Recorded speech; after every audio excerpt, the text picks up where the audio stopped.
Hello friends, welcome to my channel. Today మనం 12th March 2025కి సంబంధించిన important current అఫైర్స్ని ఈ వీడియోలో డిస్కస్ చేద్దాము. అలాగే మా ఛానల్ని కనుక ఫస్ట్ టైం చూస్తున్న వాళ్ళైతే లైక్ చేసి సబ్స్క్రైబ్ చేసుకోండి. టుడే చాలా ఇంపార్టెంట్ కరెంట్ అఫైర్స్ ఉన్నాయి. వీడియోని స్కిప్ చేయకుండా లాస్ట్ వరకు చూడండి. అలాగే మన టెలిగ్రామ్ ఛానల్లో కూడా జాయిన్ అవ్వండి. అందులో మీకు కరెంట్ అఫైర్స్కి సంబంధించిన పీడిఎఫ్ ప్రొవైడ్ చేయడం జరుగుతుంది. టుడే ఫస్ట్ టాపిక్ వచ్చేసి టుడే డే ఇంపార్టెన్స్ మార్చి 12th కాబట్టి మార్చి 12న ప్రతి ఏటా మన భారతదేశంలో దండి మార్చి డేగా జరుపుకోవడం జరుగుతుంది. ఇది దండి మార్చ్ గురించి మనకు తెలిసిందే. ఇండియన్ హిస్టరీలో చాలా ఇంపార్టెంట్ ఇది. దీనికి సంబంధించిన క్వశ్చన్స్ ఇండియన్ హిస్టరీకి సంబంధించిన సబ్జెక్ట్లో భాగంగా కంపల్సరీ వస్తాయి. ప్రతి ఏటా కూడా భారతదేశంలో మార్చి 12న జరుపుకోవడం జరుగుతుంది.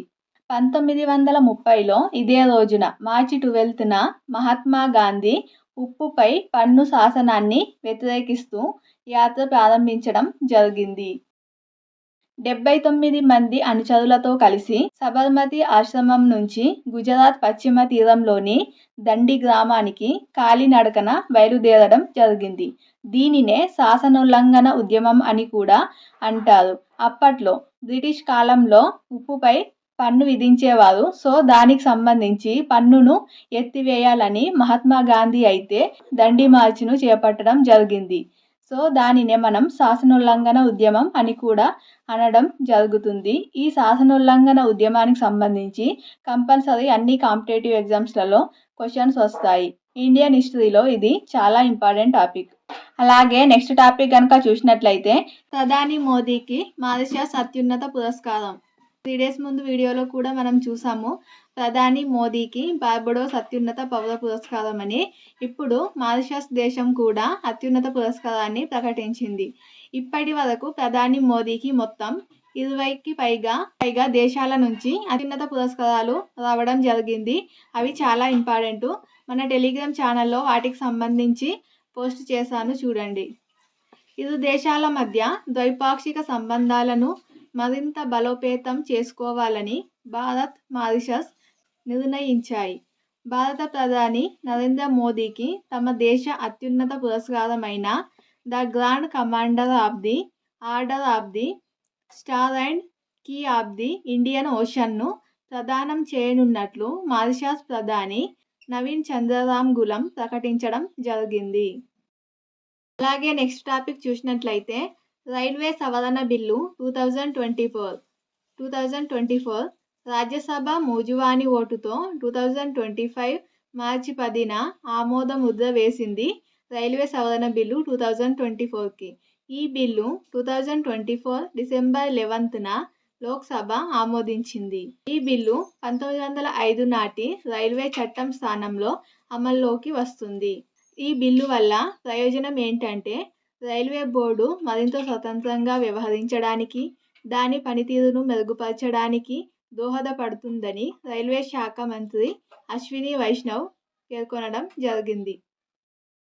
అలాగే నెక్స్ట్ టాపిక్ చూసినట్లయితే ఇది చాలా ఇంపార్టెంట్ టాపిక్. జాతీయ పురస్కారాలకు సంబంధించి కాంపిటేటివ్ ఎగ్జామ్స్లలో క్వశ్చన్స్ వస్తాయి. కుమరం భీం జాతీయ పురస్కారం ఇది 2024 సంవత్సరానికి గాను నటుడు సాయి కుమార్కు ప్రతిష్టాత్మక కుమరం భీం జాతీయ పురస్కారానికి ఎంపిక చేసినట్లు దాని సెలక్షన్ కమిటీ చైర్మన్ అయిన సి పార్థసారథి ప్రకటించారు. దీనిని ఈ కుమరం భీం జాతీయ పురస్కారాన్ని భారత cultural academy, Om Sai Teja arts, అలాగే ఆదివాసీ సాంస్కృతిక పరిషత్ సంయుక్తంగా గత 12 ఏళ్ల నుంచి ఈ పురస్కారాన్ని అందిస్తున్నాయి. అలాగే ఈ అవార్డుతో పాటు జ్ఞాపిక, దాంతోపాటు 51,000 నగదు బహుమతిని అందిస్తారు.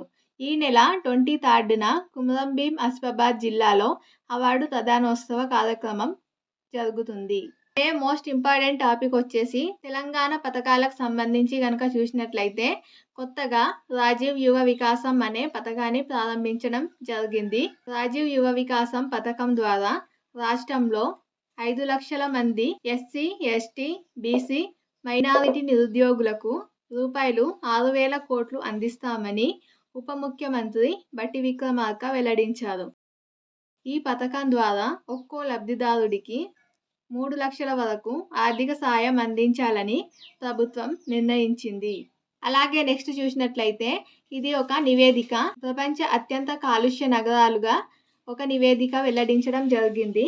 సో ఇది 2024కి సంబంధించిన నివేదికను 2025లో విడుదల చేయడం జరిగింది. పెరుగుతున్న వాయు కాలుష్యంపై తాజాగా Swiss air quality technology company IQ world air quality report 2024 నివేదికను విడుదల చేసింది. ప్రపంచంలో అత్యధికంగా కాలుష్యం వెలువడే 20 నగరాల్లో 12 భారతదేశంలోనే ఉన్నాయని ఈ నివేదిక వెల్లడించింది.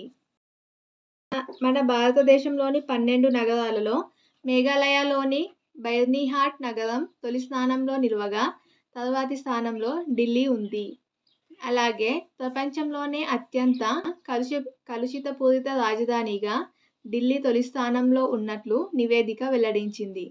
ప్రపంచంలో అత్యంత కలుషిత దేశంగా చాద్ దేశం తొలి స్థానంలో నిలిచింది. ఆ తర్వాతి స్థానాలలో Bangladesh, Pakistan, democratic republic of Congo, India, భారతదేశం ఉన్నాయని ఈ నివేదిక వెల్లడించింది.